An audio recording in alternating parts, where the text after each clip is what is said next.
Bienvenue. Welcome once again to Property Quorum, a weekly show where we talk to luminaries, experts, and everybody in between about all things to do with property. Today, we have the usual foursome, which is myself, Gareth Wax of many purple hats, Hamish McLay of Such Convey, Juliet Baboolal of property, a partner at gunnercooke, and of course, Chris Gilsenan, root home, a man at the sharp end, as it were, who is a property developer du jour. And we all are very pleased to have with us a man who knows no introduction except for this one, Dave Symondson, a property funding expert. Welcome to the show.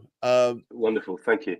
Now, when I first saw what our dear friend Juliet had put forward, I was a little bit shocked. As the title, Unlocking the Key to Successful Project Funding. Before we get into this, I just want to point out, this is our disclaimer, if you follow whatever anyone says, we can't guarantee results. Like they always say, you can't guarantee results from previous years. You can't guarantee results from what we do today. All we're talking from is moments of experience and opinion. And this is what we're going to give out today. So I first want to say, Hamish, as per usual, I'm afraid you're in the hot seat. Well, I'm in a sort of difficult spot here. I ought to say, first of all, I am actually wearing my, you probably can't tell, I'm wearing my Scotland rugby shirt only to celebrate for the first time in over 2 decades, Scotland won at rugby in Wales. Well, it's good that they win at something, isn't it? I always say that. Yes. They suffer the same housing challenges we do now here in England. But the thing is, we've ended something, and this is one of the great things about these gatherings that we have. We're able to speak about something that I don't have a clue about. So wasn't that good? A good way of opening it up, because I'm here to learn what Chris, particularly, and Juliet are working at, and of course Chris himself as well. There's Chris, Dave, and Juliet. They're the ones that get involved with the finance side of things. So I'm looking to see what it is that slows that particular side down, because it does impact on what I do. So let's hear from the experts about what does go on with funding and what can be done to sort of help things along there. Well, I'm going to throw Chris straight under the bus because we might lose him at any moment. Chris, project funding, talk to us. It's a big challenge. So as a property investor, as a professional investor, I was taught a long time ago that the only two challenges you're really ever going to have are running out of money or running out of deals. So you've got to have your eye on both of them. And it's a constant juggle. So when you're full of deals, you normally run out of money and vice versa. So having people on side like Dave and other investors, other people who've got access to capital is absolutely crucial. It's a for all of us. Well, I'm going to play devil's advocate. Juliet, isn't the market swamped with devices and mechanisms by which people can get money? I thought there was no difficulty of finding money for that choice project you've got to put forward. The problem is that the market's always changing, projects are always changing, requirements are always changing. And so to get the funding, especially if it's a standard funder, you're going to have to satisfy their requirements. And so the key really is for a developer, whether it's a newbie developer or a seasoned developer, to understand the type of project that they're dealing with, the requirements, and what satiates the risk appetite for the lender.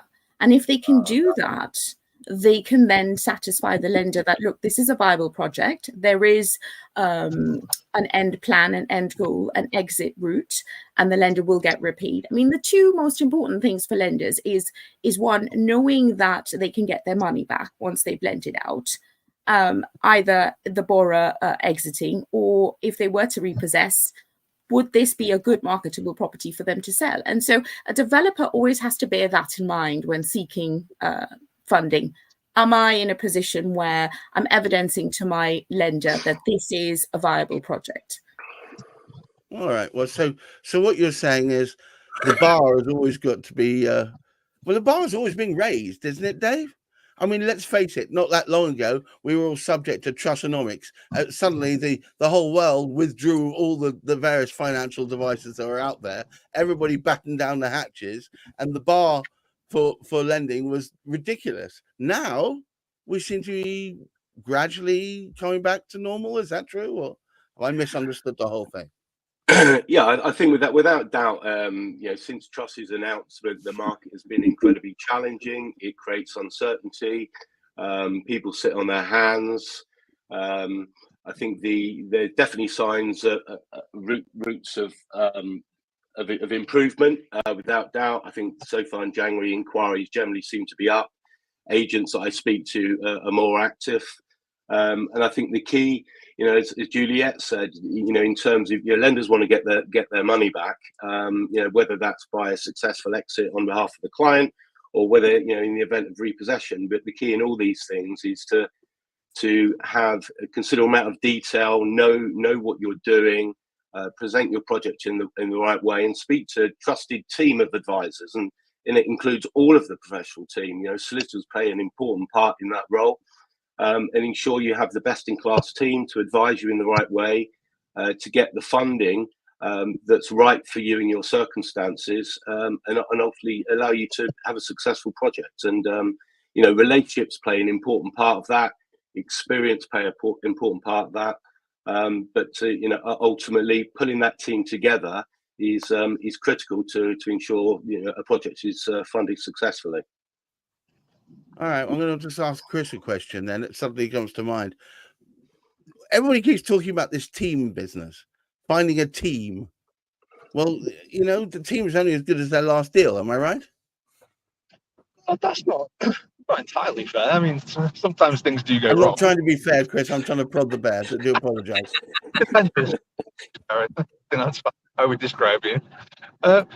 Things do go wrong, but it's having the right people around you that you can potentially rescue things, or knowing that they're not going to lose their heads when things do go wrong. So yeah, that's part of the course. Things going wrong, nothing goes to plan. I mean, look at any business who started out with their business plan on day one. Ask them 3 months later how far to plan is going. It's nothing more. But yeah, in terms of having the right lender, the right capital investors around you, that they have the experience of also going through projects as well. But there's that reciprocation, that element of collaboration, that they expect things to go wrong, and they've got the experience and wisdom to know how to input back into the team when things do happen. Yeah, I think any fool can run a business when things are going perfectly.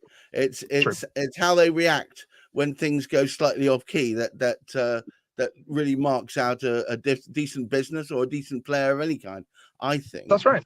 I was going to ask you, because Juliet made us make a promise to our listeners, which was that we were going to come up with ingredients. So can you give me some ingredients to make a decent team for you? Oh wow. Yes. Okay. Honesty and ownership. So those are pretty integral. Saying when things are going wrong is really, we've just covered it. Holding your hand up and saying, actually, this is not going the way that I planned. I need help with this, and owning situations. That's really important for any team member that we're looking to work with. Wow, that's an allegory for life, I think. Juliet, when things go wrong, how do you make sure that the people are communicating the way they should? There's a lot of adage to proactivity. You've got to have everyone looped in. Sometimes we've got all parties call where we bring everyone in and everyone understands where everyone's at in terms of the equation. I mean, there's no point playing that blame game. If the end goal is to get the project done, get the project funded, then we need to know exactly where the stoppage is at and what we need to do to fix that. So, just getting everyone involved in terms of that proactivity and finding out, look, what's the problem here? It may be, for example, you've got a borrower who's got a conveyancing solicitor and that they need some planning advice. So they may need a planning expert to come on board and actually give that advice. Well, then that needs to be done to get the ball rolling again, to get the, you know, the movement happening. Because with lending, you've got timescales, you've got perhaps heads of terms that expire within a specific time frame. So everyone's on the go to achieve that time frame. So I agree completely wholeheartedly with Chris. Communication is absolutely key, and communication that's not critical in terms of sort of trying to play the blame game, but the communication needs to be about the end goal and trying to achieve completion and drawdown. So I'm going to ask you the same question I asked Chris. Can you add to any extra ingredients that, like we promised our public, that would make for a successful project? Yes, I think adaptability, especially in this climate, adaptability and flexibility, showing your lender that you are resilient, that your project is resilient, irrespective of the problems that come your way. So you've got a lockdown in COVID, you've still got a way of getting people on site or completing your milestones. You've got Brexit and you can't get material from Europe. What are your, your plans to achieve that? So just adapting that flexible mindset, because problems do come. It's about how quickly you can jump over that problem, and having the right team behind you will allow you to achieve that, because you'll have people in your little black book that you can turn to who will have seen this in their time and will be able to provide the requisite expertise. So one key ingredient for me is flexibility. Okay. So Dave, we've heard from Juliet, they need flexible people on your team. We've heard from Chris, you need people who can not balk at the first sign of trouble. But it seems to be that underpinning all of this are the property lenders. Does that mean it's all your fault?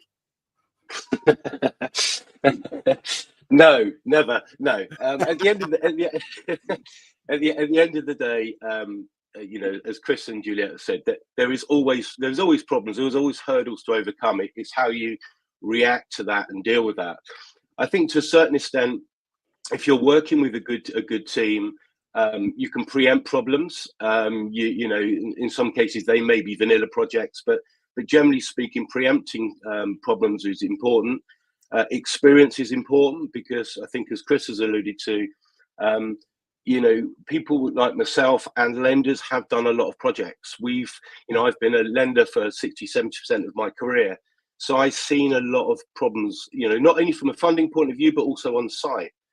So that experience can add real value to the client. And I think providing, the client selects the best in class team, then the chances are that everything will be minimalized. But I think the relationships plays a very, very important part from a point of view of not only a professional team, but obviously from a lending point of view, dealing with the right lenders, having access to people at the right levels to get deals done, and also be pragmatic to work through problems. So you say more than 60-70% of your career has been to do with lending. So that's a couple of years at least. So what I was going to say is, have the problems really changed? I know that the different methods of funding are very clever clogs, methods of manipulating things so that you can gain funding. But have the problems really changed at the root? I think over time, certain problems may be rectified. Certain problems probably get worse.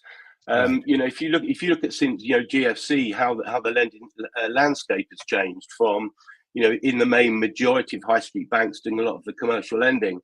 That really isn't the case now. There's a whole raft of lenders that will specialize, whether they be in bridging or development or commercial mortgages. And really, the mainstream banks aren't really doing the volume anywhere near the volume that they have.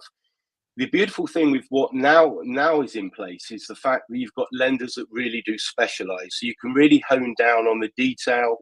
You can hone down to building those relationships and ensuring you're getting the funding that you want within the time frame. I think throughout the last 3 or 4 years, COVID have played a part of this. I think solicitors play such an important role, and many of them have challenges to overcome in terms of improving the time frames on getting deals done.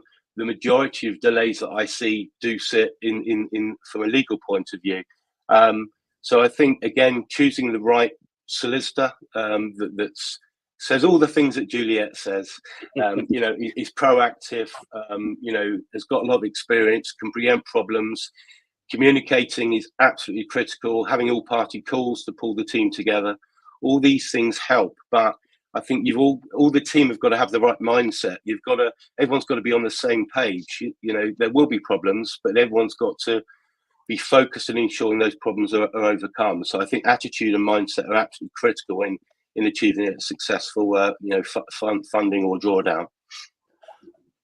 Hamish, you and I have talked long and hard in the past about conveyor belt conveyancing.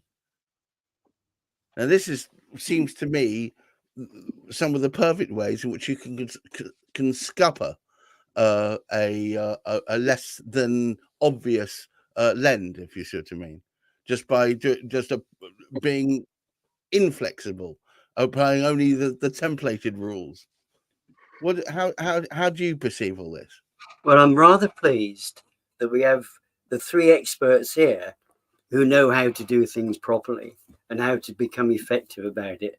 And I mean, I don't know how many weeks running now we've had this same situation. Communication is such a critical part of what goes on. And I don't want to put any dampers on here. The Conveyancing Association just had a conference, and has been suggested. They even had a minister there and you think how many bloody ministers we've had in the last 10 years. I hope they weren't trying to give it last rites. Saying how wonderful things are going to be. But the sad thing is, the majority of what was spoken about was taking the human element out of the world of conveyancing. So it almost totally destroys the capability of getting the right people to actually discuss and work through those particular sort of challenges. They want to get away, press a button, click, that's it. Nobody needs to speak to each other. That's what the wonderful Conveyancing Association want to do, and many other people in the field. But I'm a great believer in what the team have actually sort of spoken about today, and getting people to communicate and speak to each other. And it's so important to choose the right people to do that with, because they are there. Our three experts here have demonstrated that today. I would say that if I was going to summarize everything I've heard today as your old purple hat wearing man in the street, I would say that communication is the secret sauce. Am I right, guys?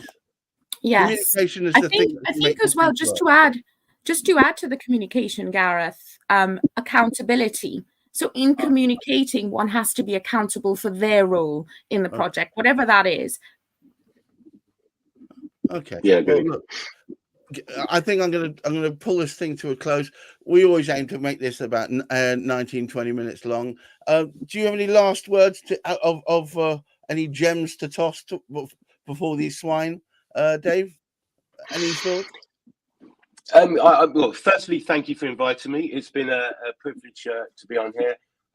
I think one of the thing I would leave it with is that, you know, we've all been through a challenging 3 years with COVID. We had a little bit of upturn, and the market has become very challenging. I think one thing that many people that I see are guilty of is that there is quite a lot of negativity around. I think if we can all collectively do something about that, and basically try and work through problems pragmatically and positively, that would make a big difference. I appreciate we are in challenging times, but you know, I think if you approach it in the right attitude, in the right mind frame, anything is achievable. But I endorse what everyone said in terms of taking accountability, communication. But that attitude and mindset, being positive, I think will put all of us in good stead. If we can get everyone to do that, we will achieve wonderful things. Well, it only remains for me to thank Hamish, Juliet, Chris, and of course Dave for attending today's Property Quorum. Remember, we hold these weekly on Thursdays at around 10 o'clock. If you go to the top of any of our profiles at that time on LinkedIn, or in fact, if you mark yourself as attending on the event as marked. Thank you very much for everybody out there for taking the time out of their busy schedules to listen. We do love feedback, A lot of people don't seem to want to do that while we're live. That's fine. But after the fact, please do approach any of us if you've got thoughts about things you would like us to cover. But what have we got coming up? Juliet, you suggested another topic for next week, I believe. Yeah, dealing with mistakes within the... Oh, that's a contentious one. So dealing when things don't go according to plan. So that should be an interesting one. Hamish, sorry. Just going to actually sort of say our guest next week is actually going to be another from the legal world. Ooh. But she now works with an organization, Martello, who produce environmental reports. So it should be quite interesting, very experienced in her conveyancing. So she can actually bring some great insight with her working purely on environmental issues to bring to the conversation. I will sharpen my claws accordingly. All right. Thank you very much, one and all, for attending. Until next week, this has been Property Quorum. I've been Gareth Wax. I wish everybody a very successful weekend and of course, good mental health. Bye-bye now. Bye-bye.